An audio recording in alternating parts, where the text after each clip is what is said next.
I want to elaborate on this meditation process one more step for you to help you understand how to establish that point of tension. Because again, it has nothing to do with any kind of physical tension. In the ancient philosophy of esotericism, we are given to understand that to establish the point of tension correctly in meditation, when you've established it correctly and you build that line, you know where that projection is going to, right into the heart of the ashram. What you're doing is you're using that power of propelling will to push yourself or push a part of yourself into the void, which is actually right into the heart of the ashram. And then that line becomes the point of precipitation, of new insight. Now, in fact, there's this whole thing about how does it go? The three steps. The three P's. So there's first penetration is the first P. Penetration with the will. Second is called polarization. I'm polarized. I have my consciousness here, but there's a part of me that is using the will to hold this tension of high and low. That's the second P. The third P is precipitation. So the way it goes is penetration leading to polarization, resulting in precipitation. You get it? That's what occult meditation is really about. And what's precipitated? Intuitive insight coming forth from the ashram that has everything to do with your purpose. Everything to do with your purpose. As an agent of the ashram, I might remember or help you remember. But one of the things is to how to do that, how to bring that point of tension into the equation, because we're so unaccustomed to bringing will into meditation. And so we're told that the disciple must learn how to use something called, and I'm just going to write it down here, because it's kind of strange, archaic language, but it's called a ring pass knot. A ring pass knot. Are you familiar with this terminology, a ring pass knot? Yeah, well, in your meditation, when you're going to, just before you establish the point of tension and thrust that deeper will energy upward, you're going to be much more successful doing that if you first establish a ring pass knot within your consciousness. Now, the term ring pass knot is used in two ways in esotericism. And the way that I'm talking about it is in the context of meditation. There's another application having to do with the degree of extension you have in the outer world. That's also called a ring pass knot. But here it's about meditation. Now, you might say it's this way. It's a place of inside, before you thrust, it's a place of concentrated focus. And the ring pass knot is just a way of saying you create within your consciousness a ring of that represents non-permissibility of interference. Non-permissibility of interference. In other words, you hold a sense of focus, you hold a sense that nothing will be permitted to deflect my process. Distracting thoughts, the phone ringing in the other room. You know, all the distractions that get our minds going this way and that way. You create attitudinally a ring pass knot. That's a prerequisite to really starting to establish the point of tension vertically. And then you thrust yourself there. Now, there's other nuances that people use in this work to try to facilitate that as well, to add to it. For instance, when I used to do this with, I had there's some places where I've had more ongoing study work with people, and we used to do it the way that it was taught by the Tibetan, where not only would we create that ring pass knot, but we would use the ray of the soul and the ray of the personality that we speculate as the soul ray and personality ray, the colors associated with either, because every ray has a color, and if you're the type of mind that can visualize color, then it's a useful approach, coupled with the words of power that I just gave you, those mantras I just gave you. And so the way it gets more elaborated is, okay, I feel the width, I'll just kind of step by step show you this. And then if you like, we could actually do it. Would you like to try this meditation? Okay, we'll do that. But I want to make sure we have the understanding first, okay? So it's about first getting into that quiet place, and there's many people do that. I often work people through a chakra process to get, and then bring you in. Then get into that deep, quiet, expansive place and feel that expansion. And you don't want that to go away. That's love. That's Christ energy. That's like a given that that's going to be part of this. Okay? Then while you're holding that, you want to try to hold that softness while simultaneously starting to have a center point of identity and beingness and create that sense of ring pass knot. Nothing is going to interfere with my process. And I'm going to be loving and soft at the same time. Okay? And then at a certain point,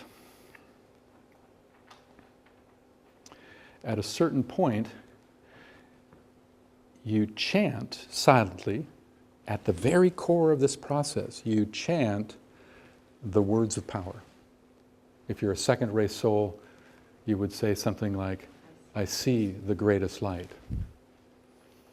I should probably explain to you, many of you will be second ray souls, so I would, if you don't know what your ray is, let's go with that for now. I better explain why it's called the greatest light. I'll tell you that in a minute. And so the second ray, the color of the second ray is the color of indigo blue. Indigo blue. And so concentration, concentration, concentration, building up a sense of will, trying to remain soft at the same time.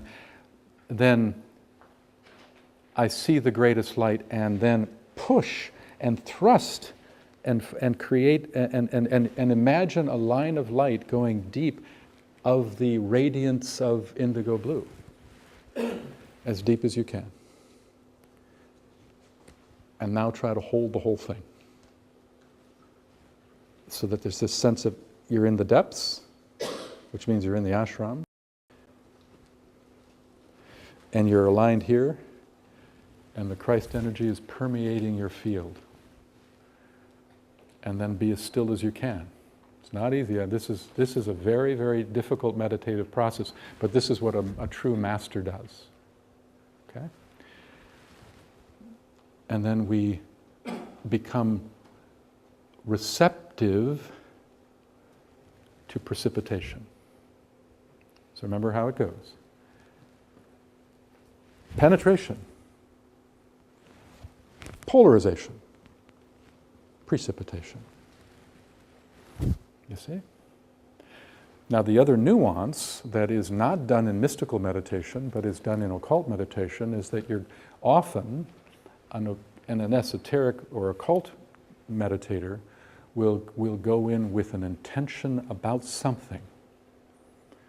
Whereas a lot of times mystical meditation, and I'm generalizing, okay, can be about, let's just kind of, it's a sort of a blissing out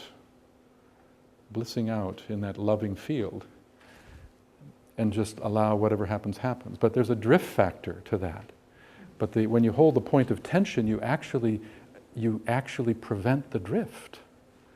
And you can go in with intention. In other words, the tension and intention are important. I'm in the field of inner tension, intention. So it's much more purposeful, much more purposeful. And I intend to gain insight into what I as a disciple must do in support of the greater life that I'm a representative of, the ashramic life. That's what this is really about.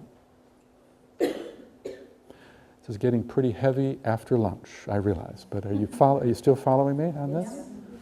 Yes. Okay. Will you quickly tell us the colours for the other ray? Sure, okay.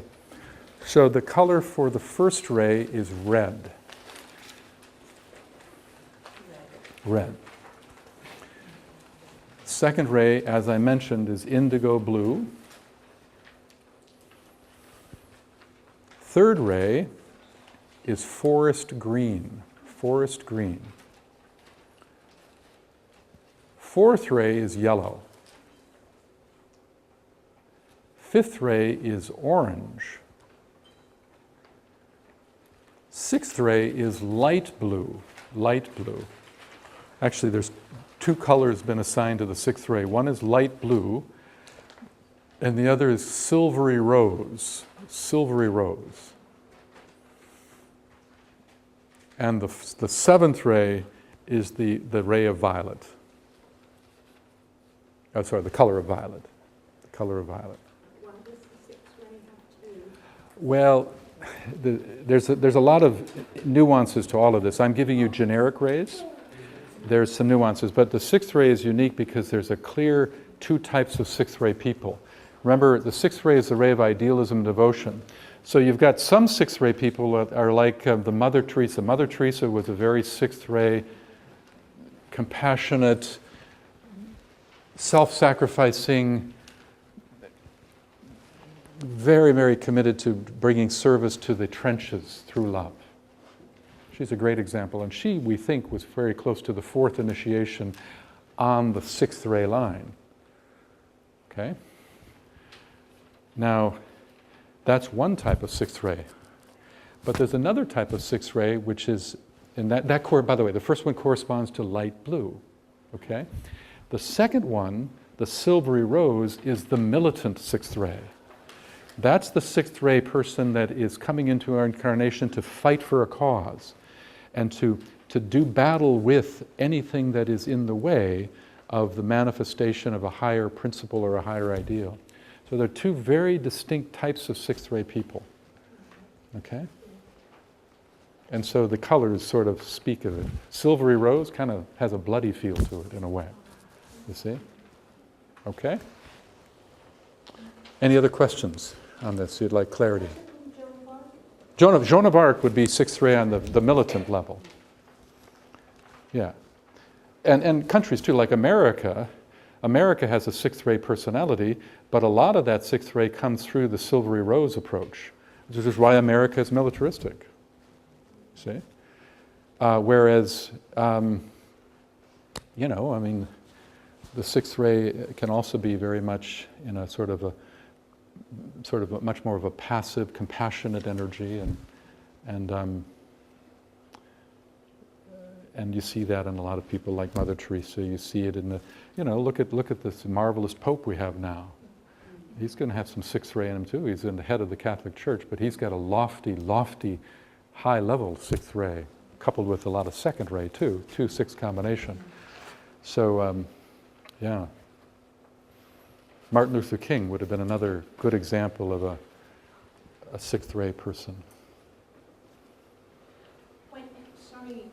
When you're,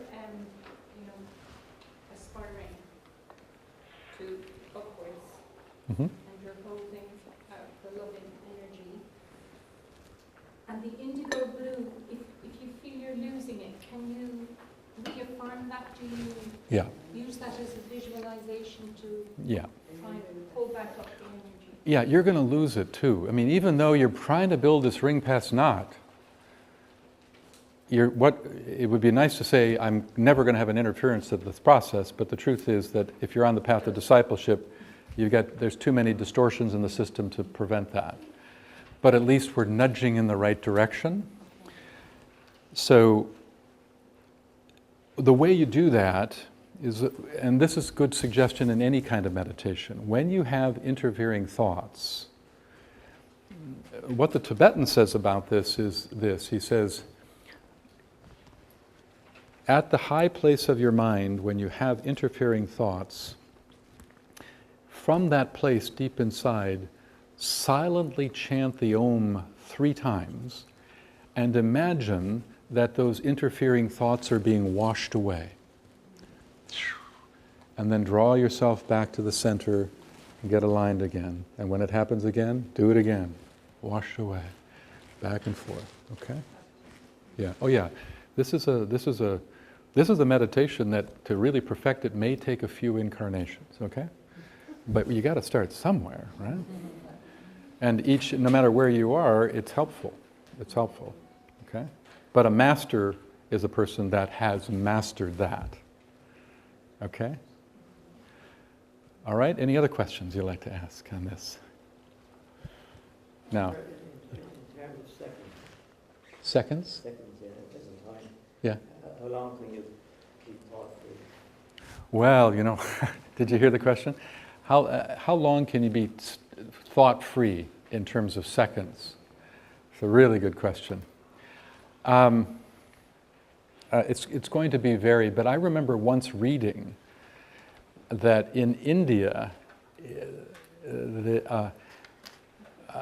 a master had, an Indian master, so a Hindu master, said something like, if you can keep free from all interfering thoughts for 21 seconds, you're enlightened. So you know, and again, you might feel a little like this, okay, I'm okay. But see, there's something called chitta. Do you know what chitta is? Yeah. Now in Hinduism, chitta means, interesting, it means the wisdom. But in esotericism, chitta means the automatic monkey mind tendency. The mind wants to jump here and there, it wants to be active. And much of the work of meditation is actually also to slowly calm chitta. Calm it, calm it, calm it. And that, in a way, that's what you're doing when you sound the Om 3 times and washing out the field. It's just an attempt at calming chitta. But you'll get that. And don't beat yourself up about that, you know, don't beat yourself up. Even the Buddha and the Christ must have had dealt with this for a few lives to calm it down. Okay? Any other questions? You named for each of the rays except for the second ray, you named people that we could recognize in history. Oh. But I don't think for the second ray. Oh. you named anyone. Well, how about, okay, so her asked, because I had mentioned names of people that were probably second, or different ray types, I didn't mention the second ray. Okay, well, the second ray, the Christ himself is second ray. You know, people like, there's two types, in a way, there's two types of second ray people. There are some people that are second ray, what we call the A variety, and another's the B variety. These are intricacies that if we had more time, I'd get into that. But the A variety is much more about emphasizing the love energy. Somebody that's on the second ray and the A side of it, they're the type of people that sort of wear their hearts on their sleeves kind of people. The B variety is emphasizing more the wisdom side of it. Remember, it's called the ray of love and wisdom. And some people will emphasize the love energy a bit more than the wisdom energy, and some people will do the wisdom energy more than the love. So like a Christ would be much more of a love energy. The Buddha actually was second ray, but he was a little bit more on the wisdom side. And that's why the Buddha and the Christ are the two exemplary examples for all of humanity, because they represent the two sides of the great second ray stream. One says compassion and love, and the other says wisdom. And in a way, they're the same, in a way, because what is wisdom anyway? In a way, wisdom is a form of love. It's love expressed as understanding. That's a form of love. So people like Carl Jung, the great psychologist, was thought to be second ray. People like Helen Keller, second ray. Alice Bailey herself, who took dictation from the Tibetan, was second ray. Yeah, so there's a few examples. Did I miss any other rays in giving you examples? I don't remember. What was Gandhi? Gandhi, second ray.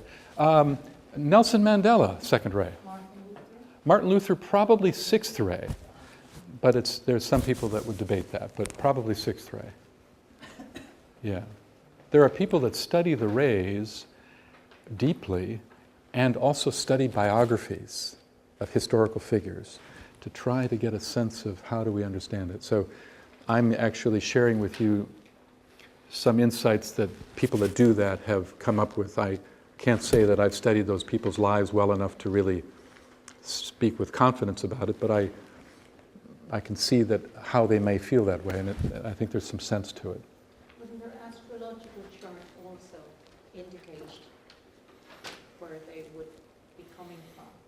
Yes, there's a relationship in the astrological chart. Yes, that's going to be another variable.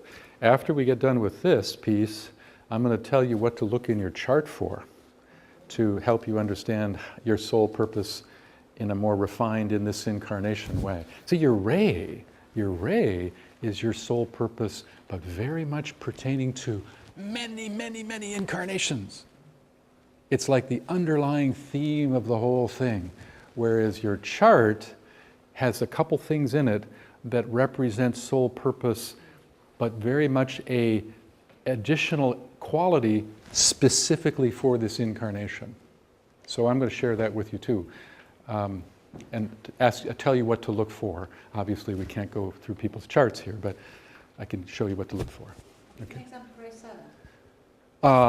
Well, I think I said Walt Disney. Oh, yes. Yeah. Ray 4, I think I told you, Ray 3. Yeah, I think I covered some examples, yeah. Okay. And I just used historical people that we know. I mean, otherwise, what's the point? Yeah. What about Putin? Putin? I don't know. Well, my comical response would be, he's living proof that there must be an 8th ray. Okay. My serious response would, he be very much a 1st ray. He's a very much a 1st ray person, but a lot of distortions in it.